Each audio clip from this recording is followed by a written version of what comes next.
The wind had been howling. Long before anyone realized, a car was missing. In the high country of western Montana, storms didn't announce themselves politely.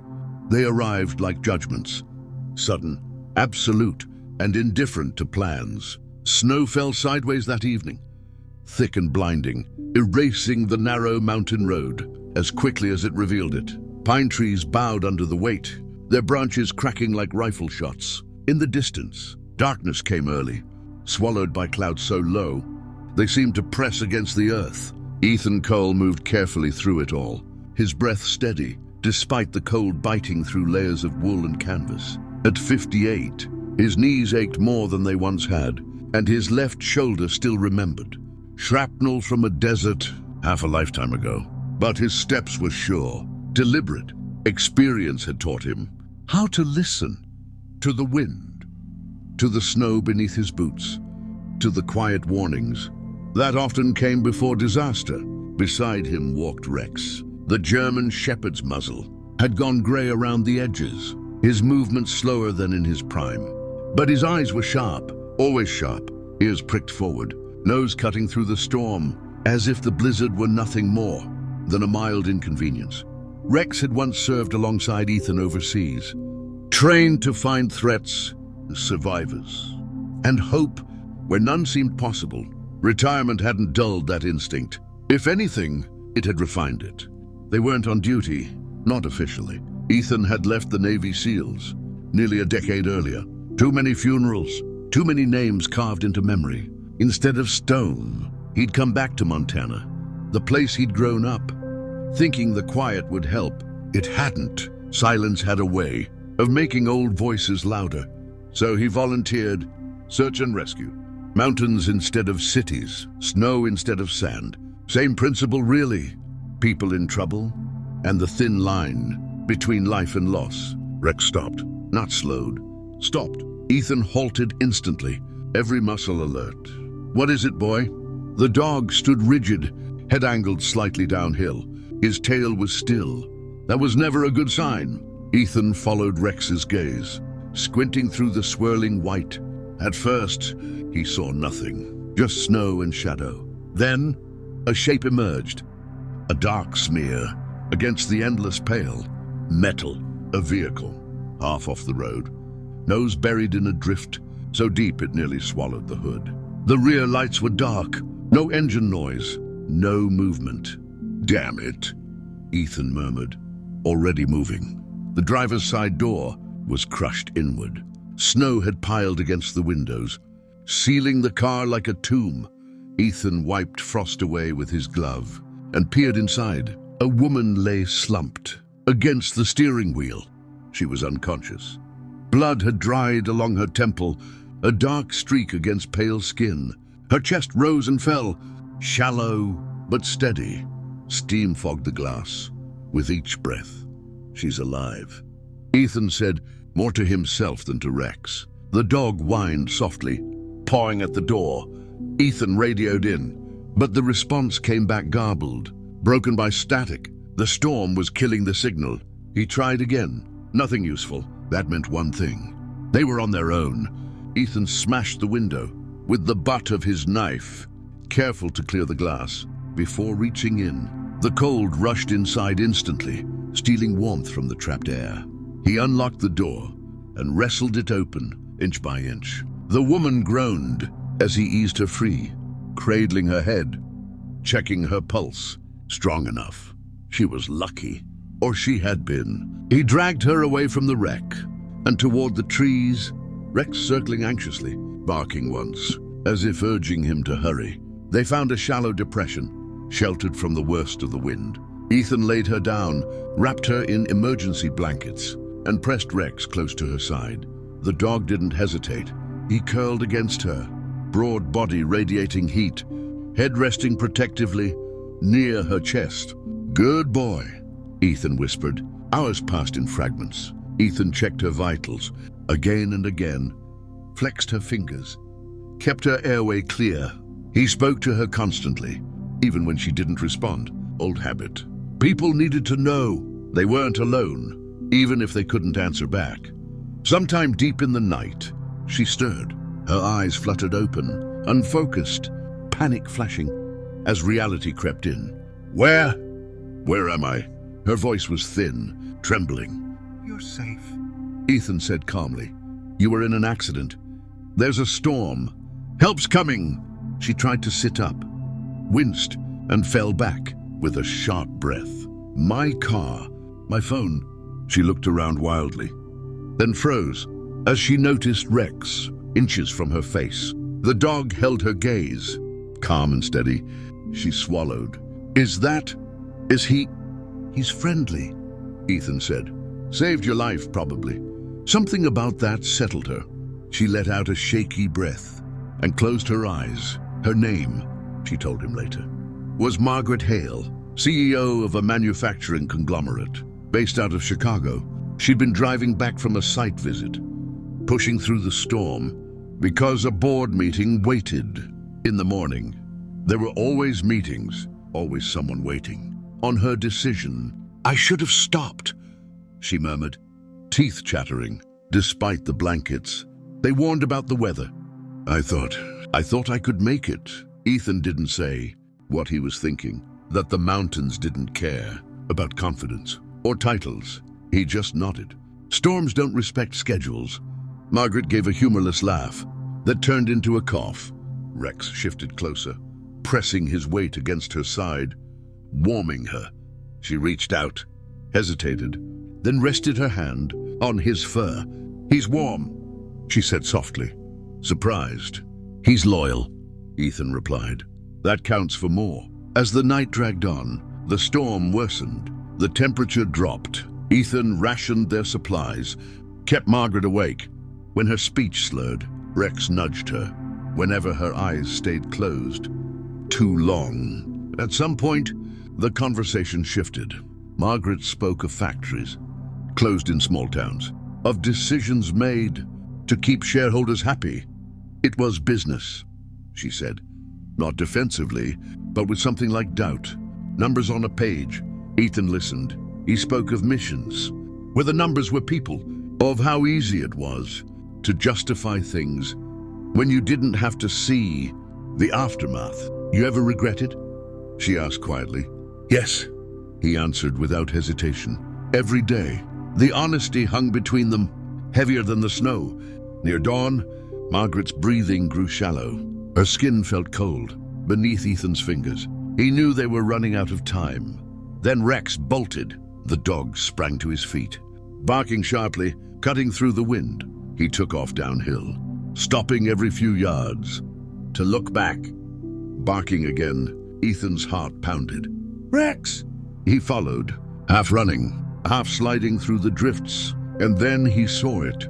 Lights, faint at first, then growing brighter. Headlamps cutting through the storm, like beacons. Rescue. Ethan waved, shouted, relief hitting him so hard he nearly dropped to his knees. They moved fast. Medics wrapped Margaret in warm packs, loaded her onto a stretcher. As they carried her away, she reached out, fingers weak but insistent, catching Ethan's sleeve. Don't disappear, she said. Not a command, a request. I won't, he promised. The storm eased. By the time the sun rose, snow still fell, gentle now, like an apology. Margaret survived.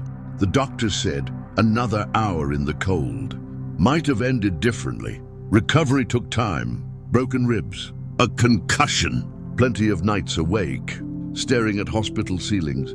She asked for updates, not about her company, but about Ethan, about Rex. When she learned the dog was aging, nearing the end of his working days, something shifted. She made changes, quiet ones, investments redirected, communities revisited, veteran support programs funded without press releases or fanfare. She insisted on accountability meetings, not for profit margins, but for impact. Months later, she returned to Montana. Snow dusted the ground, soft and bright. Beneath a pale winter sun, Ethan watched Rex amble through it. Slower now. Content. Margaret stood beside him, hands tucked into her coat. Funny, she said. I spent my life thinking leadership meant control, and now Ethan asked. She smiled faintly. Now I think it means showing up when it's inconvenient and staying. Rex trotted back, tail wagging, nudging both of them. The mountains stood silent, enduring. The storm had taken much that night, but it had given something back too, a second chance. Snow fell more gently now, as if the mountains themselves had decided the worst had passed. Margaret stayed longer than she had planned.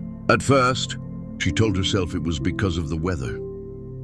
Flights delayed, roads unreliable, but as days turned into a week, she understood the truth. She wasn't ready to leave. Ethan noticed it in the small things. She walked slower than she needed to, stopping often to look out over the valley. She asked questions that had nothing to do with business, about the town, about the people who lived here year-round, about what it was like when winter stretched on for months and neighbors depended on one another just to get through. One afternoon, they sat on Ethan's porch, mugs of coffee steaming between their gloved hands. Rex lay at their feet, chin resting on his paws, eyes half closed, but alert. I used to think rest was something you earned after everything was finished, Margaret said quietly. After the work, after the goals, after the next quarter. She shook her head. But there was always another deadline. Ethan nodded. There always is. She looked at him then, really looked at him. The lines around his eyes weren't just from age. They were from watching, waiting, remembering. Do you ever wish you'd stayed in? She asked. He took a long moment before answering. No, he said finally, but I wish I'd learned sooner that saving people doesn't always look the way you expect. Rex lifted his head, tail thumping once against the wood. Margaret smiled at that. He seems to understand. He always did, Ethan said. That evening, Margaret received a call from her board. Voices crackled through the phone. Urgent, impatient. She listened, eyes on the snow-dusted trees, beyond the window. When the call ended, she didn't look relieved. She looked tired. I told them, I'm stepping back, she said simply. Ethan raised an eyebrow, but said nothing. Not walking away, she clarified. Just changing how I lead. If they don't like it, they'll make their choice. But I've made mine. Outside, the wind stirred. Soft this time. Not a warning, just movement. Margaret left 2 days later. The goodbye was quiet. No speeches, no promises. Beyond what mattered. Thank you, she said to Ethan, then knelt carefully to Rex's level. She rested her forehead against his. For a moment, eyes closed. You brought me back, she whispered. Rex licked her cheek, tail wagging slowly. Winter deepened after that. Ethan returned to his routines, volunteer shifts, quiet mornings, evenings spent by the fire. Rex slept more these days, his muzzle whiter than before.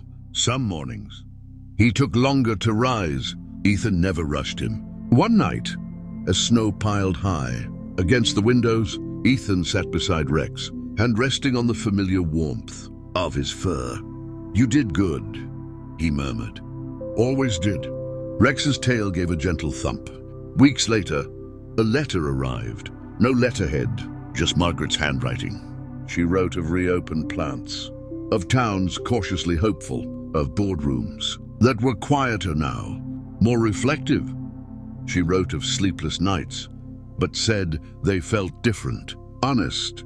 At the bottom, she'd added a simple line. Some storms don't end when the snow stops falling. Ethan folded the letter carefully and placed it beside Rex's bed. Outside, the mountains stood unchanged. Snow blanketed the land. Patient and enduring, life moved forward. Not loudly, not dramatically, but with intention. And sometimes that was enough. The snow did not leave quickly that year. Winter settled in the way it always had, in the Montana mountains. Slowly, firmly, with no concern for human schedules or impatience. Days shortened. Nights grew longer and quieter. Ethan marked time, not by calendars, but by habits. Refilling the bird feeder, checking the radio, brushing Rex's coat each morning as the old dog leaned into the strokes with a sigh of contentment. Rex's pace continued to slow. He still followed Ethan everywhere, but now he stopped more often, choosing patches of sunlight by the window or resting spots near the fire. His eyes remained clear, intelligent, and calm, as if he understood something Ethan did not yet want to name. Ethan had learned long ago that denial was a luxury. Soldiers rarely survived. One afternoon, as snow drifted lazily past the windows, the phone rang. Ethan answered it, with the steady voice of a man used to bad news. But this time, it wasn't. It was Margaret. She sounded stronger, healthier. There was warmth in her tone that hadn't been there before. She spoke about her recovery, about learning to walk again, without pain, about stepping into meetings and listening more than she spoke. "I visit the towns now," she said. "The ones I used to read about, on reports. I sit with people. I hear their stories. That takes courage," Ethan said. She paused. "No," she replied gently. "It takes responsibility." I confused the two. For a long time, they spoke for nearly an hour, not about business, but about weather, memory, and how strange it felt to be given more time when you'd assumed you were running out. Before hanging up, Margaret asked quietly, "How is Rex?"